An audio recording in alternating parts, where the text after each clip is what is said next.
പെട്ടെന്നൊരു ദിവസം നമ്മുടെ ഗവൺമെൻറ് നമ്മുടെ മൊബൈലുകളിലെ സോഷ്യൽ മീഡിയ പ്ലാറ്റ്ഫോമുകളെല്ലാം ബാൻ ചെയ്യുകയാണെന്ന് വിചാരിക്കൂ. എന്തായിരിക്കും നമ്മുടെ അവസ്ഥ? അതുപോലെ നാട്ടിലെങ്ങും കറപ്ഷൻ ഒരുപാടുണ്ട്. അതുപോലെ തന്നെ ഇവിടുത്തെ ഒരു യൂത്ത് ആയിട്ടുള്ള ആൾക്കാർക്കും ജോലി കിട്ടുന്നില്ല.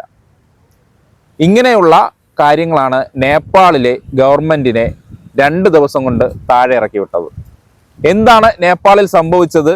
എന്താണ് അതിന്റെ ബാക്ക് സ്റ്റോറി? നമുക്ക് വിശദമായി നോക്കാം. ജസ്റ്റ് തിങ്കിലൂടെ ഞാൻ നിങ്ങൾ അഡ്വക്കേറ്റ് ആകാശ് സട്ടത്തുമല. വീഡിയോയിലേക്ക് ഏവർക്കും സ്വാഗതം.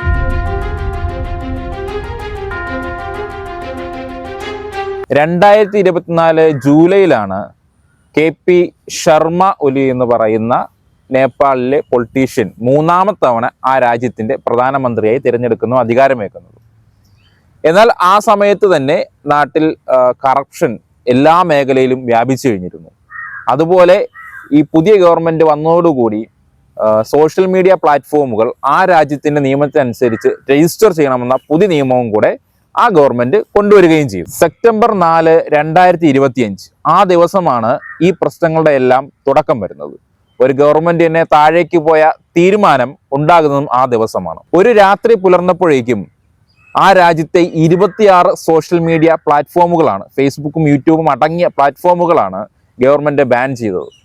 അതിനെ ചോദ്യം ചെയ്തപ്പോൾ നിയമപരമായി അവരിവിടെ രജിസ്റ്റർ ചെയ്തിട്ടില്ല എന്ന കാര്യമാണ് പറഞ്ഞത്. എന്നിരുന്നാലും മറ്റ് സ്റ്റഡീസ് എല്ലാം പറയുന്നത് ആ രാജ്യത്തെ പൊളിറ്റീഷ്യൻസ് നടത്തുന്ന കറപ്ഷനും തൊഴിലില്ലായ്മയും രാജ്യത്തിനെതിരെയുള്ള പ്രശ്നങ്ങളൊന്നും പുറത്തേക്ക് വരാതിരിക്കാനാണ് ഇത്തരമൊരു ബാൻ കൊണ്ടുവന്നതെന്നാണ്. ആ ഒരു തീരുമാനം ആ രാജ്യത്തിലെ പ്രതിഷേധങ്ങൾ ഒരുപാട് കേൾക്കാൻ തുടങ്ങി. കൃത്യം പറഞ്ഞാൽ സെപ്റ്റംബർ 4 കഴിഞ്ഞ് 4ാം നാൾ സെപ്റ്റംബർ 8 ജെൻസി കാറ്റഗറിയിൽപ്പെട്ട 2000-ന് ശേഷം ജനിച്ച കുട്ടികൾ, സ്റ്റുഡൻസ്, അതുപോലെ മീഡിയയിൽ ഉള്ള ആൾക്കാരെല്ലാവരും കൂടെ ഈ നേപ്പാളിലെ കത്തമനാട് എന്ന് പറഞ്ഞ സ്ഥലത്തേക്ക് വലിയൊരു മാർച്ചായിട്ട്, പ്ലക്കാർഡൊക്കെ ഏന്തി വലിയൊരു മാർച്ചായിട്ട് സമരവുമായി ഇറങ്ങുകയാണ് ചെയ്തത്. ഈ പ്രക്ഷോഭത്തെ അല്ലെങ്കിൽ ഈ പ്രതിഷേധത്തെ ഗവൺമെന്റ് വളരെ വയലന്റ് ആയിട്ടാണ് കൈകാര്യം ചെയ്തത്.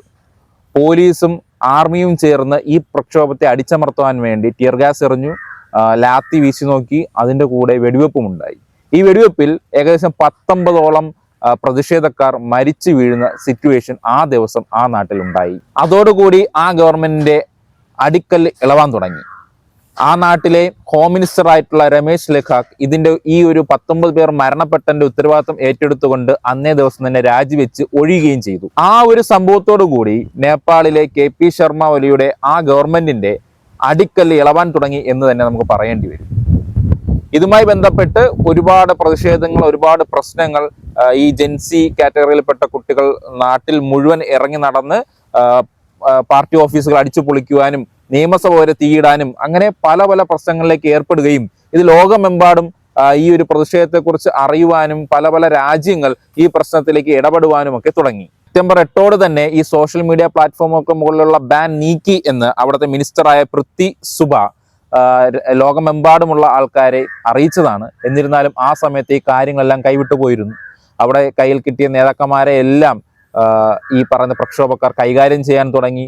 എല്ലാ ഗവൺമെന്റ് ഒഫീഷ്യൽസിന്റെയും വീടുകൾ കയറി ആക്രമിക്കാൻ തുടങ്ങി. അതിനകത്ത് ആൾക്കാരെ പുറത്തേക്ക് എടുത്തിടാൻ തുടങ്ങി. കയ്യിൽ കിട്ടിയ എല്ലാ കാര്യങ്ങളും തീക്ക് ഇട്ടുകൊണ്ട് വളരെ വലിയ രീതിക്കുള്ള പ്രക്ഷോഭത്തിലേക്ക് ആ നാട് നീങ്ങുകയും ആ ഗവൺമെന്റ് തന്നെ താഴേക്ക് പതിക്കുവാനും തുടങ്ങി. അടുത്ത ദിവസം സെപ്റ്റംബർ 9 കൂടി prime minister KP Sharma Oli തന്റെ രാജ്യത്തോട് അറിയിച്ചു. നിലവിൽ അദ്ദേഹം ദുബായിലേക്ക് ജീവനും കൊണ്ട് രക്ഷപ്പെട്ടു എന്നാണ് ഇന്റർനാഷണൽ മീഡിയാസ് എല്ലാം റിപ്പോർട്ട് നൽകുന്നത്. അതായത് സെപ്റ്റംബർ 4 സോഷ്യൽ മീഡിയ പ്ലാറ്റ്ഫോമുകൾ ബാൻ ചെയ്യുന്നു. സെപ്റ്റംബർ 8 പ്രക്ഷോഭം നടക്കുന്നു, 19 പേരോളം മരിക്കുന്നു. സെപ്റ്റംബർ 9 ആയപ്പോഴേക്കും KP ശർമ്മ ഒലിയുടെ ആ ഗവൺമെന്റ് നിലം പതിക്കുന്നു. എന്തുകൊണ്ട് നേപ്പാൾ ഇങ്ങനെ ജെൻസി കുട്ടികളുടെ പ്രതിഷേധത്തിൽ കത്തിയമർന്നു? സോഷ്യൽ മീഡിയ പ്ലാറ്റ്ഫോമുകളുടെ ബാൻ മാത്രമല്ല ഇതിന് കാര്യം. ഒന്ന്, ആ നാട്ടിൽ ജോലിയില്ലായ്മ വളരെ വളരെ രൂക്ഷമാണ്. 2, അവിടുത്തെ ലിവിങ് കോസ്റ്റ് എന്ന് പറയുന്നത് വളരെ കൂടുതലുമാണ്. അതായത് ജോലി ഇല്ലെങ്കിലും അവിടെ ജീവിക്കുവാൻ കാശ് വളരെ അധികം വേണമെന്ന സിറ്റുവേഷൻ ആയിരുന്നു.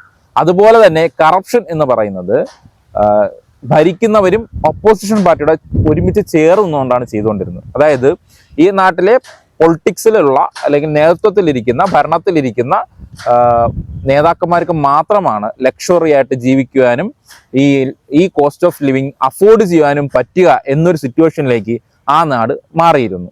അതോടൊപ്പം തന്നെ അവിടുത്തെ ഈ നേതാക്കന്മാരാരും അല്ലെങ്കിൽ ഈ ഗവൺമെന്റിന്റെ തലപ്പത്തിരിക്കുന്നവരാരും ജനങ്ങളുടെ പ്രശ്നങ്ങൾ കേൾക്കുവാനോ ആ പ്രശ്നങ്ങൾക്ക് എന്തെങ്കിലും സൊല്യൂഷൻ ഉണ്ടാക്കുവാനോ ചെവി കൊടുത്തില്ല എന്ന് മാത്രമല്ല, ആയിരക്കണക്കിനും പതിനായിരക്കണക്കിനും കംപ്ലൈന്റുകൾ നിരന്തരം വന്നിട്ടും അതിനെ ഒന്നും മൈൻഡ് ചെയ്യാൻ പോലും ഇവരാരും നിന്നു കൊടുത്തില്ല എന്നുള്ളതാണ് ഏറ്റവും വലിയ പ്രശ്നം. വയലൻസോ വാറോ ഒന്നിനും ഒരു ശാശ്വത പരിഹാരം തരുന്ന കാര്യമല്ല. അതിനെ പ്രോത്സാഹിപ്പിക്കേണ്ട കാര്യവും നമുക്കില്ല. എന്നിരുന്നാലും ഈ നേപ്പാളിലുണ്ടായ സംഭവം മുമ്പ് ബംഗ്ലാദേശിലും അത് കഴിഞ്ഞിട്ട് അതിനു മുമ്പ് ശ്രീലങ്കയിലും ഉണ്ടായതാണ്. നമ്മൾ നിരന്തരം കാണുന്നതാണ് ഇത്തരം ഗവൺമെന്റുകൾ അട്ടിമറിക്കപ്പെടുന്നത്.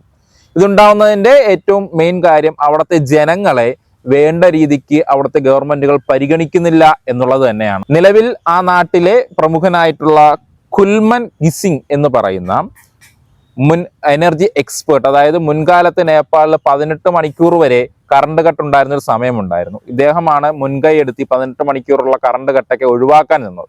അപ്പൊ ഇദ്ദേഹത്തിന്റെ പേരാണ് നിലവിൽ ടെമ്പററി പ്രൈം മിനിസ്റ്റർ ആയിട്ട് പറയപ്പെടുന്നത്. നേപ്പാളിലെ ഈ സംഭവ വികാസങ്ങളും ഈ പ്രക്ഷോഭവും മറ്റു രാജ്യങ്ങളെ പഠിപ്പിക്കുന്ന ചില കാര്യങ്ങൾ ഇതൊക്കെയാണ്. ഒന്ന്, ഒരു രാജ്യത്തെ ജനങ്ങളുടെ ക്ഷേമത്തെ നോക്കാത്ത ഭരണാധികാരികളെല്ലാം നേരിടാൻ പോകുന്നത് ഇത്തരം പ്രക്ഷോഭങ്ങൾ തന്നെയാണ്.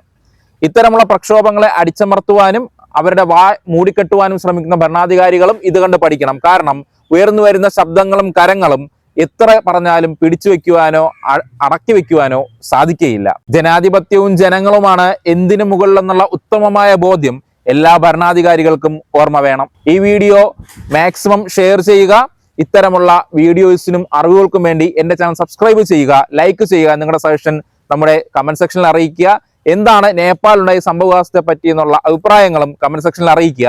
ഞാൻ നിങ്ങളുടെ അഡ്വക്കേറ്റ് ആകാശ ചട്ടത്തുമല്ല. പുതിയ വീഡിയോയിൽ കാണുമ്പോഴേക്കും ഗുഡ് ബൈ.